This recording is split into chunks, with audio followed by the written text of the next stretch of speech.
ها دا ورور سوال کړی دی، دا ډېر فایدهمند سوال دی چې موږ دا مسله اورېدلې ده چې اودس کې به هر اندام 3 پیرې وینځي، خو که څوک دا 4 پیرې وینځي نو دې دنه سره د اودس چاردام باطلېږي که نه؟ ځکه چې هلته حدیث کې دا هم راغلي چې رسول صلی الله علیه وسلم چې څوک داسې کار وکړي چې زموږ پې امر نه وي هغه کار مردود دی. نو د دې د لاسه به د اودس پوره باطلېږي که نه؟ الجواب سنت طریقه دا ده او غوره طریقه په اودس چاردام کې دا ده چې هر اندام 3 پیرې وینځلی شي، او جایز دا دي چې سړی یو پیر ټول اندامونه وینځي، 2 پیرې یا ګډوډ داسې چې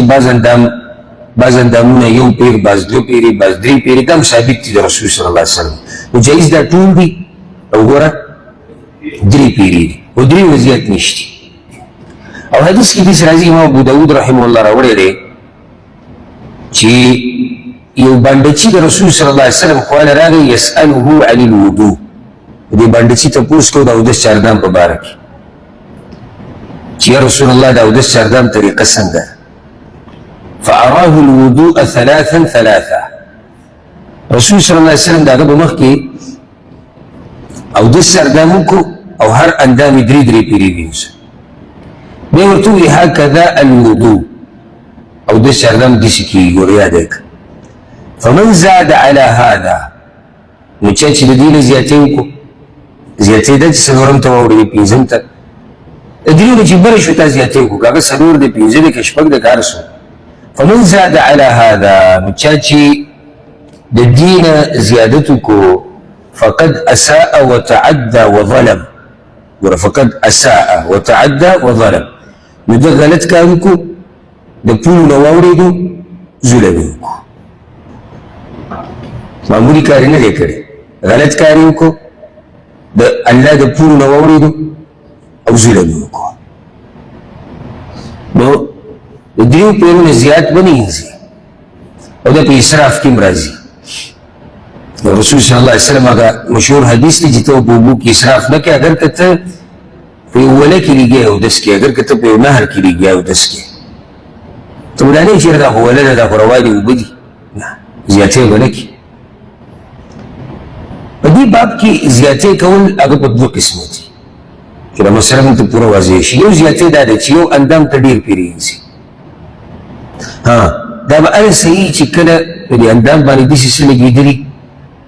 چې چا هغه صفا کوي او پای کې اوبو ته ضرورت راځي، بس حرج دی چې بیا خدای معذوره شو. خو چې کله عذر نه وي ته لګیا 3 پیرونه زیات وینځي، دا زیاتی کوي، ته ظلم کوي. ورسره دې کې زیاتی یو دا دی چې اوبه ډېرې استعمال کړي، 3 پیرې وینځي خو اوبو کې اسراف کېږي. او خصوصا دا پخوا چې به چا اودس چاردام کو، غسل کو، هغه به د بالټي نه یا څه د لوښي نه به اوبه راغستې، پای کې دومره اسراف نه شو کېدی. نن سبا دا ټوټۍ لګېدلي، دا پیپونه راغلي به د اوبو شنه ټکي، د هیلې به داسې شنه ټکي شړار داسې جوړي. د الله نه یره پکار ده، اسراف به نه کېد اوبو په استعمال کې. دومره ګوره استعمالوه شو چې تا ضرورت راځي لږ یې کولاو کړه، معمولي کولاو کړه چې ستا کار پرې روان وي. او دا چې تا سوي لویږي او بیا چې کله سړی د وسوسو بیمار شي، او دا یوه خبره یاده کوي، کم سړی چې اودس چاردام کې غسل کې د اوبو استعمال ډېر کوي او هر اندام 3 پیرې وینځي، دی د وسوسو بیمارېږي.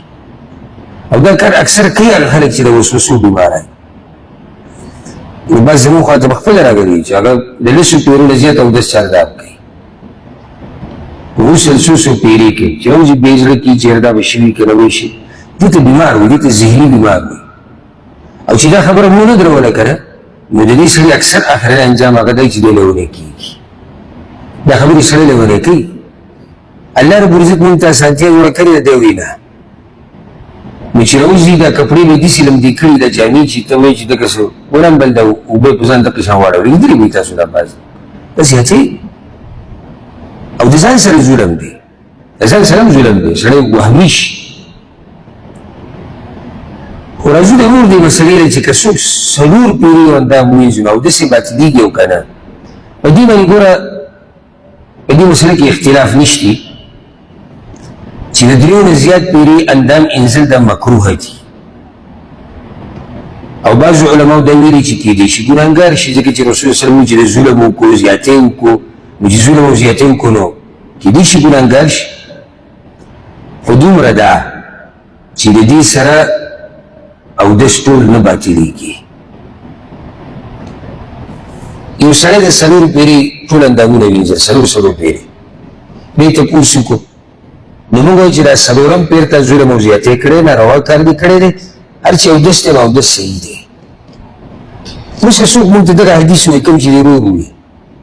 چې رسول صلی الله علیه وسلم وایي چې چا زموږ په دین کې داسې کار وکړو فهو رد چې زموږ په امر نه هغه مردود دی نو ته خو هم نوی کار وکړو که نه نو څنګ ته دا وایي چې دا اودس اردام صحیح دی نو موږ وایو موږ د دغه حدیث مطابق خبره کوو مردود هغه شی دی چې هغه زیات دی دلته دا څلورم پیر زیات دی نو کوم یو پکې رد شو دا څلورم هغه درې چې دی خو صحیح دی که نه درې پیرې چې دا اندامونه یې انځلي دي هغه صحیح دی خو دا یو چې کوم د څلورم زیات کړی دی دا مردود دی نو د دې دلاسه موږ داسې نشو ویلی چې د ټول اودس اردام باطل شو اودس اردام یې صحیح دی بیا دا مسله یاده که څوک چې د دریو نه زیاتوي نو هغه یا خو قصدن عمدن دا کار کوي او قصدن عمدن چې کوي نو دی یو مکروه کار کوي یو بد کار کوي او چې د چا نه یېري نو ده خو بلکل څه نشته یو سړی جاهل دی په ده هم څه نشته یا مسله ورته نه ده معلومه او یا